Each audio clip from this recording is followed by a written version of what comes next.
ओम शांति। अपनी स्थिति सदा ही साक्षी हो। सदा ही स्थिति को मजबूत बनाने के लिए बाबा हम बच्चों को स्मृति दिलाता है कि अपने को सदा ही आत्मस्मृति में रखो। हर एक आत्मा का ड्रामा में अपना अपना पार्ट है। हर एक आत्मा एक्टर अपना अपना पार्ट बजा रही है। हम बच्चों को भी अपनी स्थिति अनुसार से अपने पार्ट को अच्छे से अच्छा बजाना है ताकि हम अपने को हर्षित बना सके और इस स्थिति में ला सके। परमात्मा पिता ने जो हम बच्चों को पुरुषार्थ कराया है, कराते हैं, उसके लिए हमेशा अपनी अवस्था को मजबूत बनाने के लिए कोई भी तूफानों से बाबा ने कहा डरना नहीं है। तो सदा ये याद रहे कि बाबा की जो भी श्रीमत है उसको हम कभी ना भूलें, उसको ना कभी छोड़ें। अगर हम सदा ही बाबा की श्रीमत को मान के चलते रहेंगे तो हमारी अवस्था कहेंगे कि ज़रूर ऊंच बनी रहेगी और कभी भी हम रो नहीं सकते हैं। तो सुनते हैं आज बाप दादा के विशेष रूप से चले हुए 31 अगस्त 2023 के साकार बाबा के महावाक्यों में। बाबा बोले, मीठे बच्चे, अपनी स्थिति साक्षी तथा हर्षित रखने के लिए स्मृति में रहे कि हर आत्मा का अपना अपना पार्ट है, बनी बनाई बन रही। प्रश्न में तुम बच्चे किस एक पुरुषार्थ द्वारा अपनी अवस्था जमा सकते हो? उत्तर में माया के तूफानों को डोंट केयर करो और बाप जो श्रीमत देती है उसे कभी भी डोंट केयर ना करो। इससे तुम्हारी अवस्था अचल अडोल हो जाएगी, स्थिति सदा साक्षी और हर्षित रहेगी। तुम्हारी अवस्था ऐसी होनी चाहिए जो कभी भी रोना ना आए।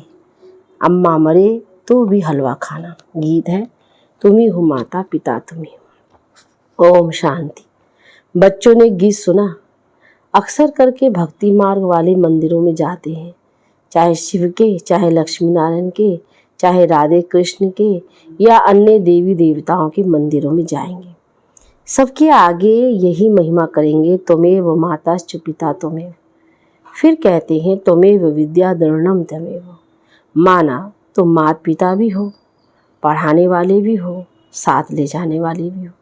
तो वास्तव में लक्ष्मी नारायण व राम सीता को त्वमेव माताश्च पिता नहीं कहेंगे, क्योंकि उन्हों को तो अपने ही बच्चे होंगे। वह ऐसी महिमा नहीं गाएंगे। वास्तव में महिमा एक शिव की है। वे महिमा गाते हैं देव देव महादेव। माना तुम ब्रह्मा विष्णु शंकर से भी ऊंच हो। भक्ति मार्ग में तो कोई अर्थ समझ ना सके। अब बाप कहते हैं तुमने भक्ति बहुत की है, अब तुम मेरे से समझो और इस पर गौर करो कि सच क्या है, झूठ क्या है। तुम बच्चे अब समझते हो बाप के बारे में और देवताओं के बारे में जो भी महिमा करते हैं वह सारी रॉन्ग है। अभी जो तुमको मैं समझाता हूँ वही राइट है। बच्चों को समझाते हैं यह उल्टा वृक्ष है, इसका बीज है परमपिता परमात्मा। वह ऊपर में रहते हैं, वह तो चैतन्य बीज है ना। तुम ठहरे बच्चे। कई कहते हैं कि सब बीज आदि में भी आत्मा है, लेकिन वह तो जड़ है ना। बाप को कहा ही जाता है मनुष्य सृष्टि का चैतन्य बीज रूप। अब मनुष्य गाते हैं ओ गॉड फादर। अच्छा, झाड़ को तुम चैतन्य ज्ञान सागर नहीं कहेंगे। मनुष्य में ये ज्ञान है कि यह बीज है, तो बीज में जरूर झाड़ का ज्ञान होना चाहिए, परंतु जड़ होने के कारण बता नहीं सकते। मनुष्य तो समझ जाते हैं कि बीज नीचे है, उनसे झाड़ निकला हुआ है। कल्प वृक्ष और बेरेन ट्री की भेंट करते हैं, वह जड़ है, यह चैतन्य है। कलकत्ता में बड़ का बहुत बड़ा झाड़ है, उनका थुर सारा निकल गया है, सिर्फ झाड़ खड़ा है, फाउंडेशन है नहीं। वंडर है ना। बाप समझाते हैं इस झाड़ का भी फाउंडेशन है नहीं। देवी देवता धर्म प्राय लोप हो गया है, बाकी सारा झाड़ खड़ा है। कितने मठपंथ है, ये है बेहद का झाड़। बेहद का बाप बैठ समझाते हैं। बाबा लिखते भी हैं, शिव बाबा का बर्थडे हीरे जैसा है, क्योंकि शिव बाबा ही कौड़ी से हीरे जैसा बनाते हैं, स्वर्ग बनाते हैं। अभी तो भारत कितना कंगाल बन गया है। मनुष्य हम सो हम कहते हैं, परंतु समझते तो कुछ नहीं। हम आत्मा सो परमात्मा, परमात्मा सो आत्मा, ये ढिंढोरा सन्यासियों ने पिटवाया है। तुम अर्थ सहित जानते हो। हम सो ब्राह्मण बने हैं, फिर हम सो देवता बनेंगे, फिर हम सो क्षत्रिय वर्ण में आएंगे। आत्मा कहती है हम इन वर्णों में जाएंगे। हम शूद्र थे, अभी हम ब्राह्मण कुल में आए हैं। परमपिता परमात्मा ही सबको रचने वाला है। ब्रह्मा विष्णु शंकर देवताओं को भी रचने वाला वह है। अभी बाप बैठ बच्चों को समझाते हैं। तुम कहते हो तुम्हें वो माताश्च पिता तुम्हें, तो माता भी यह बरोबर है। बाप बैठ बच्चों को बहलाते हैं। भक्ति मार्ग में मीरा भक्तिन थी, वह है भगत माला। ज्ञान माला भी है, ज्ञान माला का नाम है रुद्र माला। रावण माला नहीं कही, रावण की भक्ति तो नहीं करते, राम माला है। भले अभी रावण राज्य है, परंतु रावण की माला नहीं होती, भगत माला होती है। असुरों की माला तो नहीं होती। भगत शिरोमणि में एक तो मीरा है, उनको श्री कृष्ण का साक्षात्कार होता था। लोक लाज सारी खोई थी। सेकंड नंबर में शिरोमणि भगत कौन है? नारद। हाँ, उनका गायन है, दृष्टांत दिया जाता है। ये तो सब बातें बैठ बनाई है, रियल नहीं है। बाप कहते हैं मेल फीमेल सब सीताएं हैं, सब रावण की शोक वाटिका में है। लंका की बात नहीं, भारत की ही बात है। एक ही बाप सर्व का सदगति दाता है। वे एक ना हो तो भारत कुछ काम का नहीं है। सबसे जास्ती पतित और सबसे जास्ती पावन भारत ही बनता है। भारत ही सबसे बड़ा तीर्थ स्थान है। भले अपने अपने पैगंबरों के तीर्थों पर जाते हैं, परंतु सबका सदगति दाता एक बाप है। भारत ही अविनाशी खंड है। बाप कहते हैं मैं यहाँ आकर भारत को जीवन मुक्ति देता हूँ, बाकी सबको मुक्ति देता हूँ। सबका सदगति दाता मैं हूँ। सचखंड स्थापन करने वाला बाप एक ही बैठा, एक ही है। सचखंड में राज्य करने के लिए बच्चों को लायक बनाते हैं, खुद राज्य नहीं करते। बाप बैठ समझाते हैं मैं कल्प कल्प आता हूँ भारत को सदगति देने, बाकी सबको गति में वापस ले जाता हूँ। तो हर एक मनुष्य मात्र की जो आत्मा है, हर एक में अविनाशी पाठ भरा हुआ है। इसको कहा जाता है बनी बनाई बन रही, अब कुछ बननी नहीं। समझो किसका बाप मर गया, उसने जाकर दूसरा जन्म लिया। अब रोने से क्या होगा, साक्षी होकर देखना है। ये ड्रामा है, इसमें रोने की दरकार नहीं है। गृहस्थ व्यवहार में तो रहना है। अम्मा मरे तो भी हलवा खाओ, बीवी मरे तो भी हलवा खाओ। तो यह उन्हों के लिए है जो गृहस्थ व्यवहार में रहते हैं। तुम्हारी अवस्था ऐसी होनी चाहिए जो कुछ भी दुख ना हो। बेहद के बाप को याद करते रहना है। इतनी अडोल अवस्था होनी चाहिए जैसे अंगद को रावण हिला ना सका। तो माया है बड़ी जबरदस्त। तुम स्थैर्य रहते हो। माया के कितने भी तूफान लगे, डोंट केयर। बाबा कहते घबराना नहीं है, फंक नहीं होना है, पुरुषार्थ करके अपनी अवस्था जमानी। बातें तो बहुत अच्छी समझाते हैं। तुम समझते हो हम पार्वतियाँ हैं। शिव बाबा अमर कथा सुनाते हैं।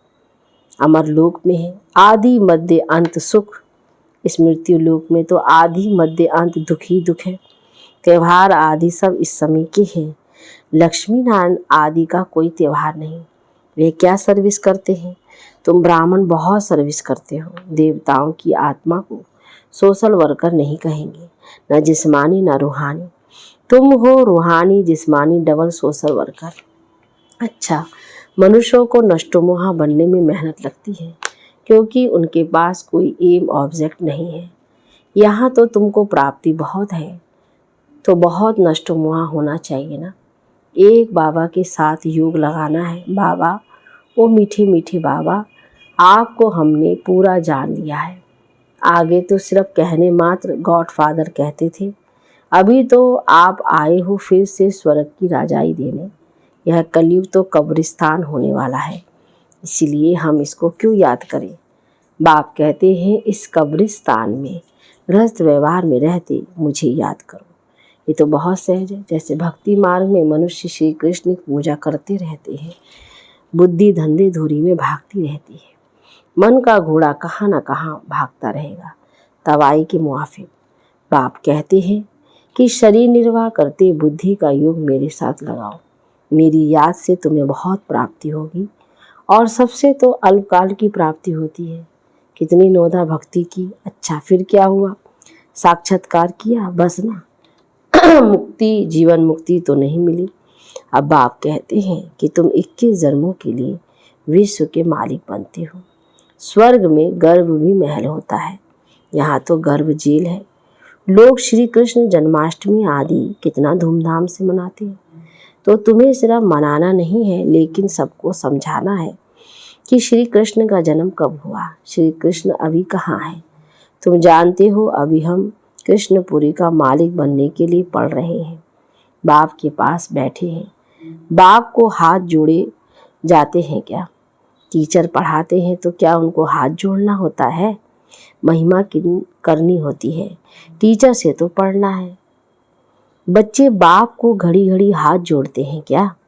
इस समय तो तुम घर में हो, तुमको भाषणा आती है, ये बाप भी है, पतित पावन भी है। इस समय 5 विकारों का ग्रहण लगने के कारण तुम बिल्कुल ही काले बन गए हो। 5 विकारों ने काला कर दिया है। सतयुग में तुम गोरे सुंदर थे, अभी श्याम हो। श्री कृष्ण सुंदर था, अभी श्याम है। कितने बारी श्याम और सुंदर बना होगा। कंसपुरी ही कृष्णपुरी बन जाती है, कृष्णपुरी फिर कंसपुरी बन जाती है। तुम आत्माएं ही तो ब्रह्मांड के रहने वाली हो। ब्रह्म तत्व कहा जाता है, अहम ब्रह्म कहना भी भ्रम है। तुम ब्रह्मांड के मालिक हो, तुम्हारा सिंहासन ब्रह्मांड है। बाप कहते हैं मैं तो ब्रह्मांड का मालिक हूँ ही। तुम आत्माएं भी कहती हो हमारा देश वास्तव में ब्रह्मांड है, वहाँ तुम्हारी आत्माएं पवित्र है। तुम ब्रह्मांड के मालिक हो तो फिर विश्व के भी मालिक हो। मैं तो सिर्फ ब्रह्मांड का ही मालिक हूँ। मुझे इस पुराने तन में आना पड़ता है जिसने पूरे 84 जन्म लिए हैं। बच्चों को मुरली अच्छी तरह 5-6 बार पढ़ना व सुनना चाहिए, तभी बुद्धि में बैठेगी और खुशी का पारा चढ़ेगा। माया घड़ी घड़ी याद भुला देती है, इसमें कोई हट आदि करने की बात नहीं। फुर्सत मिली, अच्छा बाबा को याद करना है। कछुए मिसल सबसे अच्छा है। अमृत वेले का टाइम, उसका असर सारा दिन रहेगा। यह भी बच्चों को समझाया गया है कि पहले खिलाने वाले को खिलाकर फिर खाना है। शिव बाबा के यज्ञ से खाते हैं तो पहले उनको भोग लगाना पड़े। ये सब सूक्ष्म वतन में साक्षात्कार होते हैं, ड्रामा में न्यूंद है। तुमको भोग लगाना है शिव बाबा को, वह तो निराकार है। गाया भी जाता है देवताओं के लिए, उनको ब्रह्मा भोजन की आस थी, क्योंकि तुम ब्रह्मा भोजन खाकर ब्राह्मण से देवता बनते हो। सूक्ष्म वतन में देवताएं आते हैं, महफिल लगती है, यह सब खेल पाल है। अच्छा, मीठे मीठे सिकी लदे बच्चों प्रति माता पिता बाप दादा का याद प्यार और गुड मॉर्निंग। रूहानी बाप की रूहानी बच्चों को नमस्ते, रूहानी बच्चों की रूहानी बाप दादा को गुड मॉर्निंग, नमस्ते बाबा, नमस्ते। धारणा के लिए मुख्य सार में पहली पॉइंट, बुद्धि में पूरी एम ऑब्जेक्ट रख, नष्टो मोहा बनना है। इस कब्रिस्तान को भूल बाप को याद करना है। रूहानी जिस्मानी सेवा करनी है। दूसरे पॉइंट में खिलाने वाले को खिलाकर फिर खाना है। अमृत वेले का समय अच्छा है, इसलिए उस समय उठकर बाप को याद करना है। मुरली बाबा ने कहा 5-6 बार सुननी व पढ़नी जरूर है।